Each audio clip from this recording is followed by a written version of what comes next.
తెలంగాణ ప్రభుత్వం కూడా job calendar ప్రవేశపెడతాం అసెంబ్లీలో అని చెప్పింది ఈ రోజు. యాక్చువల్లీ చెప్పాను కదా, జాబ్ క్యాలెండర్లు ఇవన్నీ డ్రామాలు. 100 ఉద్యోగాలకు 1,00,000 మంది పోటీ పడుతున్నారు. మీరు మళ్ళీ వాళ్ళకు కూడా వయో పరిమితి పెంచి 2 లక్షల మందిని చేస్తున్నారు. 2 లక్షల మంది పోటీ పడ్డా 20 లక్షల మంది పోటీ పడ్డా కూడా వచ్చే ఉద్యోగాలు ఆ 100. మిగతా 99,900 మంది సంగతి ఏంటి? మనం ఎలాంటి భ్రమ కలిగిస్తున్నాం? ఈ జాబ్ క్యాలెండర్తో మీకు ఉద్యోగాలు వచ్చేస్తాయని. ఇంతకంటే పచ్చి అబద్ధం మరొకటి. నేను చాలా పచ్చిగా చెప్తున్నాను. నిజం కాదు, మీరు తెలుసుకోండి. 100 ఉద్యోగాల కోసం 1,00,000 మంది పోటీ పడుతున్నారు. జాతీయ స్థాయిలో యూపీఎస్సీ పరీక్షల మొత్తంలో 1000 మంది సెలెక్ట్ అయ్యేది. 14 లక్షల మంది పోటీ పడుతున్నారు. లేపు 25 లక్షల మంది పోటీ పడినండి, ఉన్నది 1000 మందే. ఇప్పటికే ఎక్కువ అయ్యారు. 200 మంది ప్రతి బ్యాచ్కి ఐఏఎస్ ఆఫీసర్లు. 1000 మందిని చేస్తారా? ఐఏఎస్ ఆఫీసర్ని 10,000 మందిని చేస్తారా? ఏం చేస్తారు వీళ్ళందరినీ? నెత్తినికి ఊరగుతావా? కాబట్టి ఉన్న ఉద్యోగాలు పరిమితం. కాబట్టి ఉద్యోగాలు ఇక్కడ కాదు ఇక్కడ వస్తాయి. దీన్ని పెంచడం కోసం ఏర్పాట్లు చేస్తామని చెప్పకుండా ఈ ఉద్యోగాలకు మేము క్యాలెండర్ పెడతాము, మీకు వయో పరిమితి పెంచుతాము, మీరందరూ దీనిలో పోటీ పడేట్టు చేస్తాము, ఈ శిక్షణా సంస్థలను పెంచుతాము, కోచింగ్ ఇన్స్టిట్యూట్స్. వాళ్ళు కోచింగ్ ఇన్స్టిట్యూట్స్ చాలామంది 100 ఉద్యోగాలు అన్నాయ్యా. మీరు ఎంతమంది వచ్చినా కోచింగ్ కోసం ఈ 100 మంది సెలెక్ట్ అయ్యేదని చెప్పరు. ఒక గ్లామరు. ఐఏఎస్ అంటే బోల్డంత గ్లామరు, డిప్యూటీ కలెక్టర్ అంటే బోల్డంత గ్లామరు, డిఎస్పీ అంటే ఆ జీవితం అద్భుతమైనట్లు లెక్క. ఒక ఫ్యూడల్ తత్వం. అది మన మనసుల్లో ప్రవేశపెట్టి గ్లామర్ క్రియేట్ చేసి వీళ్ళందరి జీవితాలను గందరగోళం చేస్తున్నాం. పోటీ పరీక్షలు వద్దని నేను అంటలేదు, ఉద్యోగాలు వద్దంటలేదు.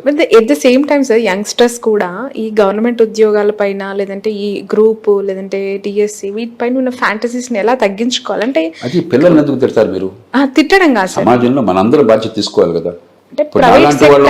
ఇప్పుడు చాలా మంది తెలుసో తెలియకో ఐఏఎస్ అంటే చాలా గొప్పది, అంతకంటే ఎక్కువ సమర్థంగా పనిచేస్తే వేరెవరితో చాలా తక్కువది అని మనం ప్రవేశపెట్టాం. అంటే యువత ఎట్లాగా ఆలోచిస్తారు ఇంకో రకంగా. మీరంతా సోషల్ మీడియాలో ఐఏఎస్ ఆఫీసర్ కారు ఎక్కుతుంటే సోషల్ మీడియా అంట, అది పెద్ద గొప్ప అంట, గ్లామరైజ్ చేయటం అంట. ఇలా మనం చేస్తూ ఉంటే ఈ పిల్లల మనసులు చికాకు పరుస్తుంటే, మనం బుర్రలన్నీ ఖరాబ్ చేస్తుంటే పిల్లలు తిడతారు ఎందుకు మీరు? సో ప్రయారిటీలోకి తీసుకోకూడదు ఆ జాబ్స్ అంటే.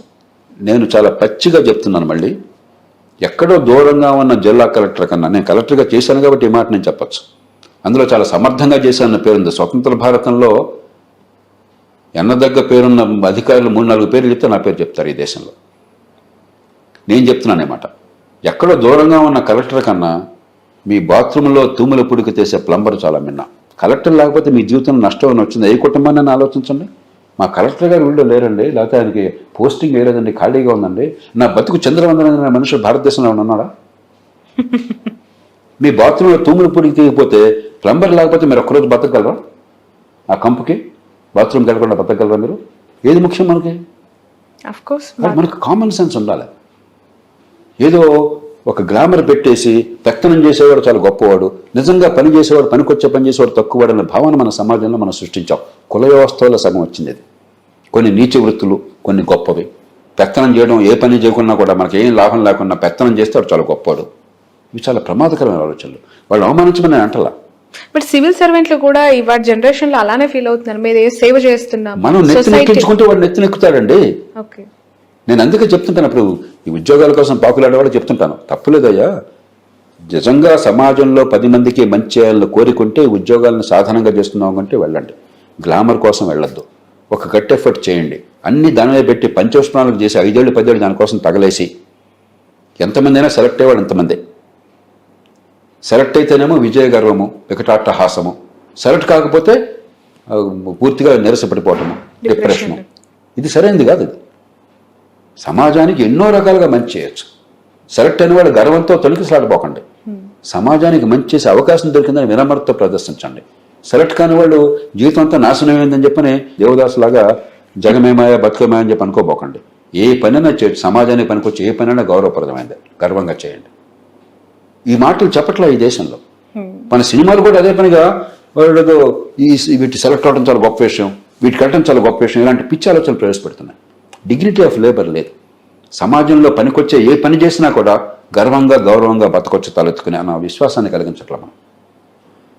నేను అందుకే నాలాంటి వాళ్ళం, నేను చెప్పే మాటలు చాలామంది రుచించకపోవచ్చు. జిల్లా కలెక్టర్ కంటే ప్లంబర్ మిన్నా అన్న మాట ఎంత ధైర్యం కావాలి ఆ మాట చెప్పడానికి? ఆ మాట చెప్పడం జిల్లా కలెక్టర్ని అవమానించాలని కాదు, ప్లంబర్ని గౌరవించాలని చెప్పని, డిగ్నిటీ ఆఫ్ లేబర్ ఉండాలని చెప్పని. సమాజంలో 10 మందికి పనికొచ్చి ఏ పనైనా గౌరవానికి అర్హమైనది అంతేగాని కుల వ్యవస్థలాగా కొన్ని గొప్పవే కొన్ని తక్కువని ఆత్మజ్ఞానంతో బాధపడబోకుండా చెప్పిన మాట మనందరి నుంచి మళ్ళీ మళ్ళీ మళ్ళీ జనంలోకి వెళ్ళాలి. ఆ తప్పు మనం చేస్తున్నాం. తల్లిదండ్రులుగా పిల్లల విషయంలో చేస్తున్నాం, సమాజంలో సోకాళ్ళు పెద్దలుగా సమాజం విషయంలో చేస్తున్నాం. ఒక పిచ్చిని మన మనసులో ప్రవేశపెట్టి తర్వాత మనం పిల్లల్ని తిడుతున్నాం. ఈ బాధ్యత పెద్దలు చేసుకోవాలి.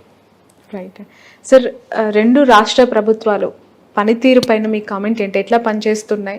ఇక్కడ రేవంత్ రెడ్డి గారు ఖజానా లేదంటున్నారు, అక్కడ చంద్రబాబు నాయుడు గారు సూపర్ 6 అమలు చేయాలంటే ఖజానా ఖాళీ ఉంది బట్ చెయ్యాలి అంటున్నారు. ఖజానా ఎక్కడో దేవుడు మనకు డబ్బులు ఇవ్వడు. ఖజానాల డబ్బులు మన పన్నుల డబ్బుల్లోంచి వస్తుంది. అఫ్ కోర్స్ సంపద సృష్టిస్తాను అన్నారు ఎలక్షన్స్ టైంలో, బట్ ఇప్పుడు ఎందుకు ఖజానా ఖాళీ ఉందని చెప్పి? తెలంగాణ తీసుకోండి, రెండుకి వేరు వేరు రకాల సమస్యలు. తెలంగాణ తీసుకోండి, తెలంగాణ ఏర్పడినప్పుడు 2014లో దేశంలో అతి ఎక్కువ మిగులున్న రాష్ట్రం తెలంగాణ. 1,16,000 కోట్ల రూపాయలు రెవెన్యూ మిగులున్నట్టుగా చూపెట్టారు అన్నాడు 5 ఏళ్ల కాలంలో. 14వ ఆర్థిక సంఘం నివేదికలో స్పష్టంగా పేర్కొన్నారు. తలసరి ఆదాయం హైదరాబాద్ నగరం పుణ్యమా అని చెప్పని చాలా ఎక్కువ ఉన్న రాష్ట్రం. ఇప్పటికి కూడా తలసరి ఆదాయం చాలా ఎక్కువ ఉన్న రాష్ట్రం. దేశంలో నెంబర్ 1, నెంబర్ 2గా వస్తుంది. పెద్ద రాష్ట్రాల్లో పోస్తే నెంబర్ 1 తెలంగాణ. బంగారం లాంటి రాష్ట్రంలో అయితే డబ్బులు వృధా చేశారు, రాచరిక పోకడలతోనో మూర్ఖపు పథకాలతోనో, లేకపోతే తాత్కాలికమైన సంక్షేమానికి పెద్దపీట వేశారు. గత ప్రభుత్వం కొంతవరకు బ్యాలెన్స్ పాటింది. వృధా అయింది కానీ డబ్బులు వృధా అయినాయి కానీ కొన్ని పథకాలకి. కాళేశ్వరం లాంటి పథకాలు డబ్బు ఖర్చు ఎక్కువ ఫలితం తక్కువ అని గట్టిగా వాదించిన వాడిని నేను, గొంతు విప్పినవాడిని నేను. ఇప్పుడు మాట్లాడలేదు, ఎందుకంటే పని అయిపోయిన తర్వాత నష్టం జరిగిన తర్వాత మాట్లాడేందుకు? ఇప్పుడు అందరూ మాట్లాడడం మొదలెట్టారు. నానాడు ఒకటి నోరు విప్పల సకాలంలో అయిపోయింది, అలాంటి చాలా జరిగినాయి. కానీ అయినా కూడా కొన్ని పొరపాటు జరిగినా కూడా సంక్షేమం అభివృద్ధి సమతూకం పాటించారు మొత్తం మీద. అందుకే హైదరాబాద్ నగరం కానీ తెలంగాణలో మరికొన్ని ప్రాంతాలు కానీ ఖచ్చితంగా మౌలిక సదుపాయాలు బాగుపడ్డాయి, పెట్టుబడులు వచ్చినాయి. ఇప్పుడు కాంగ్రెస్లో అధికారం రావాలని చెప్పని అడ్డగోలుగా కొన్ని కొత్త హామీలు ఇచ్చేశారు. నిన్న మొన్న పత్రికల్లో చూస్తే 31,000 కోట్ల రూపాయలు అప్పు తీసుకొచ్చి అప్పులు తీరుస్తున్నారు. మేము ప్రపంచంలో అనితర సాధ్యమైన రీతిలో అద్భుతాన్ని సాధించామని ప్రకటన తెచ్చుకుంటున్నారు. ఏ సంకేతం ఇస్తున్నాం మనం? నేను నిర్మోహటంగా అడుగుతున్నాను, ఏ సంకేతం ఇస్తున్నాం మనం? డబ్బులు సకాలంలో కడితే నువ్వు మూర్ఖుడివి, ఎగ్గొడితే నువ్వు చాలా తెలియగలవాడివి, నువ్వు ఎగ్గొట్టిన డబ్బులకి నేను అందరూ మాఫీ చేస్తాను, సకాలంలో కట్టే నీ కర్మ అంటున్నాం. ఎలక్షన్ల ముందు మీకెందుకు రుణాలు తీసుకోండి, ఈ నాయకులు చెప్పారు, రుణాలు తీసుకోండి మేము రాగానే మాఫీ చేస్తామని చెప్పారు. ఇదే మన సమాజంకి ఇచ్చే సంకేతం? ఏ రకంగా ఈ సమాజాన్ని పనికొస్తుంది చెప్పండి, గుండె చేసి చెప్పండి నాకు. రేపు పొద్దున మళ్ళీ రైతులకు రుణాలు అనుమతిస్తాడా? ఈ రైతులంతా అవసరమైతే మార్కెట్లోకి వెళ్ళి హెచ్చు వడ్డీలకి, యుజూరియస్ రేట్స్కి ప్రైవేట్ దగ్గర రుణాలు తీసుకోవాలి. అవి కట్టకపోతే మళ్ళీ ఇంకొక ప్రాబ్లం. కాబట్టి మనం రైతుల పేరు చెప్పి రైతుల భవిష్యత్తు ధ్వంసం చేస్తున్నాం, సమాజాన్ని నాశనం చేస్తున్నాం, ఆర్థిక వ్యవస్థని పతనం చేస్తున్నాం. ఒక ఉదాహరణ ఇది. కాబట్టి ఈవేళ తెలంగాణలో తెచ్చిపెట్టుకున్న సమస్యలు స్వయంకృతాపరాధము. బంగారం లాంటిది మన చేతుల్లో ఉంటే దాన్ని ఉపయోగించుకోవటం కాకుండా మాకు అధికారం వస్తే రాష్ట్రం సర్వనాశనం పర్లేదని వ్యవహరిస్తున్నారు. ఇప్పటికైనా మేలుకోకపోయినట్టయితే పచ్చటి రాష్ట్రంలో మీరు చుచ్చుపెట్టిన వాళ్ళు అవుతారు. కానీ బయటపడడం తెలంగాణలో సాధ్యం. ఎందుకంటే హైదరాబాద్ బంగారు గుడ్డు పెట్టే బాతు. దీన్ని చంపకుండా ఉంటే కాపాడుకోవాలి. విపరీతమైన అవినీతి వల్ల కానీ, అసమర్థత వల్ల కానీ, మూర్ఖ విధానాల వల్ల కానీ దీన్ని చంపకుండా ఉంటే తెలంగాణను కాపాడుకోవచ్చు. కానీ ఊరికే దేవుడా దేవుడు అని చెప్పిన గాల్లో దీపం పెడితే కాపాడబడేది కాదు. ఆంధ్రప్రదేశ్ ప్రారంభంలోనే నష్టంతో పుట్టింది. ఎప్పుడైతే హైదరాబాద్ని కోల్పోయినటువంటి రాష్ట్రమైందో, హైదరాబాద్లో వచ్చిన మిగులు ఉమ్మడి రాష్ట్రంతో పంచుకునేది తెలంగాణకి మాత్రం వచ్చింది సహజంగానే. ఆంధ్రప్రదేశ్ లేకపోయేసరికి లోటు వచ్చింది. ఆ తర్వాత ఆంధ్రప్రదేశ్లో కూడా కొంతకాలం పాటు 14 నుంచి 19 దాకా సంక్షేమాన్ని అందించారు, అభివృద్ధిని కూడా గట్టిగా చేపట్టారు. వనరులు లేకపోయినా కూడా పోలవరం ప్రాజెక్ట్ కావచ్చు, రాజధాని నిర్మాణం కావచ్చు, రాజధాని కంటే ముఖ్యంగా ఒక గ్రీన్ ఫీల్డ్ సిటీ నిర్మాణం కావచ్చు, కియా మోటార్స్ లాంటివి కావచ్చు, మౌలిక సదుపాయాల కల్పన కావచ్చు, చిత్తశుద్ధితో ప్రయత్నం జరిగింది. కొన్ని పొరపాట్లు రాజకీయంగా దొరికినా కూడా 2014 నుంచి 19 దాకా జరిగితే 2019 నుంచి అసలు అభివృద్ధి అంటే పాపము, సంక్షేమమే పరమార్థము, సంక్షేమమే పరిపాలన. అభివృద్ధిని అడిగితే వాడు పెత్తందారు, ఇది వర్గ పోరాటము, పేదలకు అభివృద్ధి ఎందుకు, పేదలకు రోడ్లు ఎందుకు, పేదలకు మౌలిక సదుపాయాలు ఎందుకు, మేము ఫ్రీగా ఇస్తున్నాం కదా, నెలలా బ్రహ్మాండంగా ఇస్తున్నాం కదా అని ఒక విచిత్రమైనటువంటి ప్రమాదకరమైన వాదన తీసుకొచ్చారు. చివరికి రాష్ట్రాన్ని అధ్వాన స్థితితో నెట్టారు. అసలే కష్టంలో ఉన్న రాష్ట్రాన్ని ఈవేళ అప్పులు ఊబులు కూరుకుపోయేట్టు చేశారు. కాబట్టి ఈవేళ మళ్ళీ ఒకసారి సంక్షేమానికి అభివృద్ధికి సమతూకాన్ని పాటిస్తూ, పొదుపరితనాన్ని పాటిస్తూ ఇతరులను చూసి తెలంగాణను మరో రాష్ట్రాలను చూసి లేని డబ్బులు ఖర్చు పెట్టడం కాకుండా మౌలికమైన క్రమశిక్షణ పాటిస్తూ మౌలిక సదుపాయాలను బాగు చేసి పెట్టుబడులను ప్రోత్సహిస్తే అయినా 3-4 ఏళ్ళు కనీసం పడుతుంది, ఒక 5-6 ఏళ్ళు కూడా పట్టచ్చు ఒక గాడిన పడడానికి. 2 రాష్ట్రాలు కూడా చూడడానికి ఒకే రకంగా అనిపించినా కూడా రెండుకి వేరువేరు కారణాలు ఉన్నాయి. దాన్ని బట్టి మన పరిష్కారం ఉంటుంది. ఖచ్చితంగా అభివృద్ధి అనేది పూర్తిగా గాలికి వదిలేయటం వల్లనే గత ప్రభుత్వం ఇలాంటి పరిస్థితిని ఆంధ్రప్రదేశ్లో అభివృద్ధి అంటే పాపం అన్నట్టుగా మాట్లాడారు. ఇది చాలా విచిత్రం. దేశంలో ఎప్పుడు జరగదు ఇట్లా. అభివృద్ధిని అడిగితే వాళ్ళంతా కూడా డబ్బున్న వాళ్ళు అడుగుతున్నారు, మీకెందుకు అభివృద్ధి? అది ధనికుల కోసం, డబ్బున్న వాళ్ళ కోసం అభివృద్ధి, పెత్తందారుల కోసం అభివృద్ధి. ఇది వర్గ పోరాటం, మేము ఈ వర్గం కోసం ఉన్నాం. చాలా విచిత్రమైన ప్రమాదకరమైన భాషను వాడారు, ప్రమాదకరమైన ఆలోచనలు పెట్టుకున్నారు, ప్రమాదకరమైన చర్యలు చేపట్టారు. పేదలకి పెత్తందారులకి పోరు అని చెప్పి ఒక స్లోగన్ కూడా. ఇంతకంటే మూర్ఖమైన వాదన, మళ్ళీ స్పష్టంగా విస్పష్టంగా చెప్తున్నాను, ఇంతకంటే మూర్ఖమైన వాదన మరొకట్లేదు. ఎందుకంటే మూర్ఖమైన వాదన మనకు ఇప్పుడు ఇతరుల పట్ల ద్వేషాన్నో లేకపోతే అసూయను పెంచడం చాలా తేలిక నిమిషంలో. కానీ ప్రపంచంలో ఎక్కడ అలా చేసినా కూడా ఆ దేశాలు సర్వనాశనం అయిపోయినాయి. ఆనాటి సోవియట్ యూనియన్ చూడండి, ఈనాటి ఉత్తర కొరియా చూడండి, క్యూబా చూడండి, వెనిజువేలా చూడండి, మరో దేశాలు చూడండి. ఇవన్నీ కొత్త విధానాలు కాదు, గతంలో చేపట్టారు. ఉన్న సంపదను ఎట్లా పనికొచ్చేట్టుగా చేయాలి, ఉపాధి కల్పన కోసం ఎట్లా పెంచాలి, కొత్త ఉత్పత్తి కోసం ఎలా చేయాలి, కొత్త పెట్టుబడులకు మనుషులు ఎట్టాడాలి, దాని నుంచే అభివృద్ధి, దాని నుంచే ఉపాధి, దాని నుంచి పేదరికం పోవటం ఉంది. కానీ అప్పులు చేసి లేకపోతే నోట్లు గుద్దేసి డబ్బులు పంచితే పేదరికం పోతున్న ప్రపంచంలో ఒక్క దృష్టాంతాన్ని చూపెట్టండి నాకు.